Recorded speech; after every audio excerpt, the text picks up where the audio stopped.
एक बड़ा असर रहेगा और आने वाले कुछ दिनों में आप देखेंगे कि और भी ऐसे लोग हैं जो बीजेपी को ज्वाइन करेंगे। तो जी एक सवाल, जब आपने भाजपा ज्वाइन की तो लगातार हनुमान बेनीवाल उसको लेकर हमलावर हुए, आपके परिवार को लेकर भी उन पर हमला बोला, वो यहाँ तक बातें आई कि मैंने उनको पहले भी चुनाव में हराया, इस बार भी सामने आ जाएं।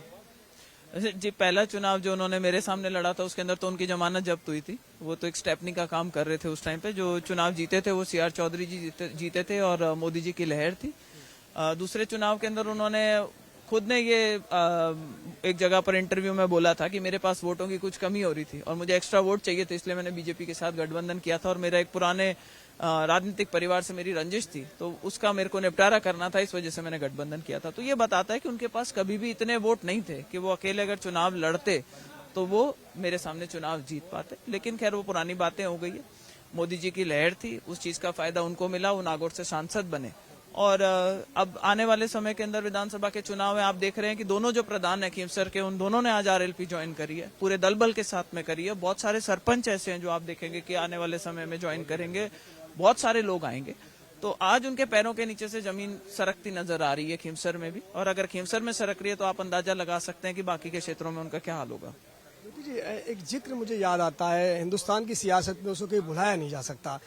जेपी क्रांति के बाद चुनाव होते हैं हिंदुस्तान में, उत्तर भारत में केवल एक सीट आती है सांसद की, वो आपके परिवार से आती है। नाथूराम मृधा सीट को जीतते हैं और कांग्रेस से कभी पर्याय रहा है आपका परिवार, मतलब कांग्रेस मतलब नाथूराम मृधा, कांग्रेस मतलब मृधा परिवार। लेकिन आज ऐसे क्या हालात बने कि आपको बीजेपी में आना पड़ा और उसको बुलंद कर रही है?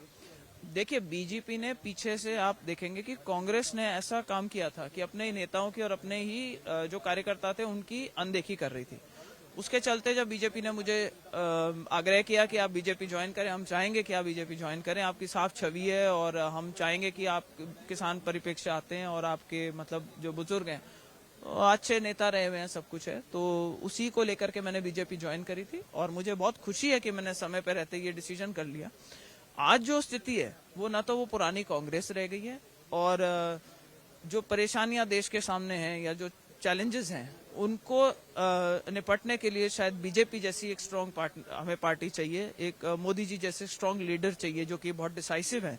और आप खुद देखते हैं कि चाहे G20 हो, चाहे उसके अलावा भी कोई मुद्दे हों, तो अंतर्राष्ट्रीय स्तर के ऊपर जो भारत की जो गरिमा बढ़ी है, जो हम सबको भारतीय होने पे और ज्यादा फक्र होता है, वो मोदी जी का कहीं ना कहीं उस चीज के अंदर योगदान है। और मुझे खुशी है कि मैं इस पार्टी की आज से सदस्य हूँ। एक सवाल, अभी आपको टिकट दे दिया नागौर से, हालांकि नागौर सीट बहुत टफ नहीं मानी जाती क्योंकि उससे पहले भी आपके विधायक वहां से थे, लेकिन बदले हुए समीकरण, जैसे हनुमान बेनीवाल आपके खिलाफ लगातार बोल रहे हैं, कांग्रेस भी चूंकि आपके खिलाफ ही इस समय, वो नहीं चाहेंगे कि इतने बड़ी परिवार से आने वाली आगे बढ़े। तो इन हालातों में आपकी क्या रणनीति रहेगी और आप क्या देख रही हैं नागौर को लेकर, और चुनावों में जो भारतीय जनता पार्टी के प्रदर्शन को लेकर ऑल ओवर आप क्या देख रही हैं? देखिए, कांग्रेस का जहां तक सवाल है, कांग्रेस आज की तारीख में बहुत पीछे चल रही है लिस्टें निकालने में।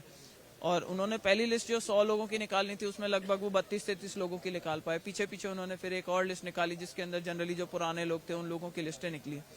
तो अपने आप में कहीं ना कहीं ये दर्शाता है कि कांग्रेस को ये डर है कि बीजेपी अच्छा परफॉर्म कर रही है, और कहीं ना कहीं उनके मन में ये शंका है कि अगर टिकटें सही से नहीं देगी तो कांग्रेस की बहुत दुर्गति होने वाली है।